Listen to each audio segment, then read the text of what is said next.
Kovur MLA Prashanth Reddy మీద మాజీ MLA Prasanna Kumar Reddy comment చేస్తే తెలుగుదేశం పార్టీ బొగ్గుమంది తీవ్రంగా స్పందించింది. ఏకంగా ప్రశాంత్ రెడ్డి ఫిర్యాదు చేయగానే పోలీసులు కేసు కూడా నమోదు చేశారు. అదే సమయంలో ప్రశాంత్ రెడ్డి అనుచరులు ప్రసన్న కుమార్ రెడ్డి ఇంటి మీద దాడి చేసి ఇంటిని ధ్వంసం చేసినా కనీసం కూడా కేసు నమోదు చేసిన దాఖలాలు లేవు. అంటే తెలుగుదేశం పార్టీ వాళ్ళని తిట్టినా కేసులు వస్తాయి, కానీ తెలుగుదేశం వాళ్ళు ఎవరినైనా కొట్టినా కేసులు ఉండవు అనే సంకేతాన్ని ఇచ్చేస్తున్నట్టుగా కనిపిస్తుంది. సీన్ కట్ చేస్తే తాజాగా కోవూరు నుంచి నగర్కి షిఫ్ట్ అయింది. ఇక్కడ వారు వీరయ్యారు. ఇక్కడ నోరు పారేసుకున్నది వైఎస్ఆర్సీపీ కాదు, తెలుగుదేశం పార్టీ ఎమ్మెల్యే గాలి భానుప్రకాష్ ఇష్టారాజ్యంగా మాట్లాడారు. ఆర్కే రోజా మాజీ మంత్రి మీద తనకు నోటుకొచ్చినట్టు వాగారు. మరి ప్రసన్న కుమార్ రెడ్డి చేసిన కామెంట్స్ తప్పని చెప్పినటువంటి వాళ్ళు గాలి భానుప్రకాష్ తప్పని చెప్పాలి కదా. ప్రసన్న కుమార్ రెడ్డి మీద కేసు నమోదు చేసినప్పుడు గాలి భానుప్రకాష్ మీద కూడా కేసు నమోదు అవ్వాలి కదా. నేరం అధికార పార్టీ వాళ్ళు చేస్తే కేసులు ఉండవు, ప్రతిపక్ష పార్టీ వాళ్ళు ఏం చేసినా కేసు పెట్టేయచ్చు అనే సంకేతాన్ని కూటమి ప్రభుత్వం ఇస్తోందా? ఇదే అనుమానం బలపడుతోంది. ఆర్కే రోజా మీద భానుప్రకాష్ చేసినటువంటి కామెంట్స్తో నేరుగా మాజీ మంత్రి పోలీస్ స్టేషన్కి ఫిర్యాదు చేశారు. పోలీస్ స్టేషన్లో ఆమె ఇచ్చిన కంప్లైంట్కి గాను ఇప్పటికే కేసు నమోదు కావాలి, కానీ అధికార తెలుగుదేశం పార్టీ ఎమ్మెల్యే కాబట్టి అక్కడ ఇంకా వేచి చూస్తున్న పరిస్థితి కనిపిస్తుంది. మరి ఇట్లా అధికార పార్టీకి ఒక న్యాయం, విపక్షానికి మరొక న్యాయం, సామాన్య ప్రజలకు అసలు న్యాయమే ఉండదు, ఇదేనా రెడ్ బుక్ రాజ్యాంగం అంటే అనే ప్రశ్న ఉదయించక మానుతుందా? ఇప్పటికే విపక్షం రెడ్ బుక్ పేరుతో యథేచ్ఛగా సాగుతున్నారన్న విమర్శలు చేస్తుంది. అంతెందుకు, వైఎస్ఆర్సీపీకి చెందిన కృష్ణా జిల్లా జడ్పీ చైర్పర్సన్ ఉప్పాల హారిక మీద గుడివాడలో తెలుగుదేశం పార్టీ నాయకులు దాడి చేశారు. ఆమె కారుని ధ్వంసం చేశారు.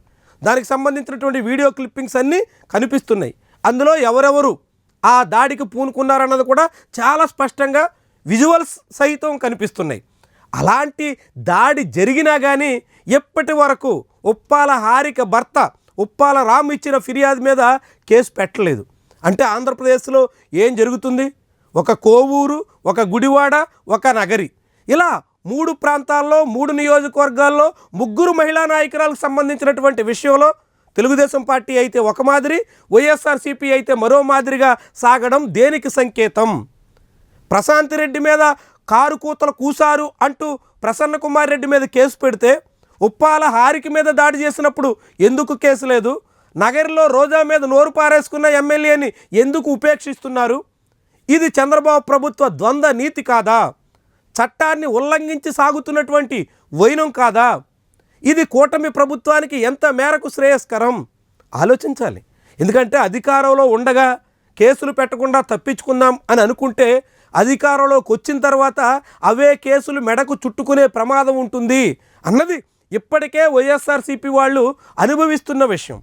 గన్నవరం తెలుగుదేశం పార్టీ కార్యాలయం మీద దాడి చేశారనే కదా వల్లభనేని వంశీని అరెస్ట్ చేసి అన్ని రోజుల పాటు జైలు పాలు చేశారు. ఎప్పటి కేసు అది? వైఎస్ఆర్సీపీ అధికారంలో ఉండగా ఆనాడు నమోదైనటువంటి కేసులో తగిన చర్యలు తీసుకోలేదనేటువంటి పేరుతో ప్రభుత్వం మారగానే కేసుని రీఓపెన్ చేశారు కదా.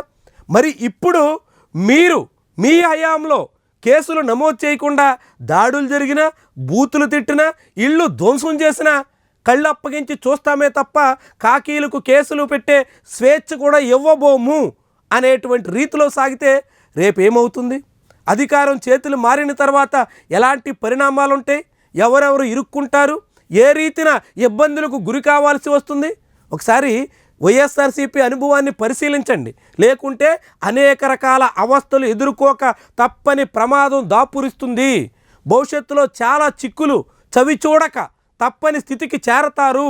కాబట్టి ఇప్పుడే మేల్కొనడం, ఇలాంటి వాటికి చెక్కు పెట్టడం, నోరు పారేసుకున్నటువంటి ఎమ్మెల్యేని నియంత్రించడం, దాడికి పూనుకున్న టీడీపీ కార్యకర్తల మీద కేసులు పెట్టడం, ఇలాంటివి జరగకపోతే మాత్రం ఖచ్చితంగా రేపు ప్రభుత్వం మారితే అనివార్యంగా వీటన్నిటికీ అంతకు ఇంత చెల్లించక తప్పని స్థితికి చేరుకుంటారన్నది గ్రహించడం చాలా ఉపయోగం.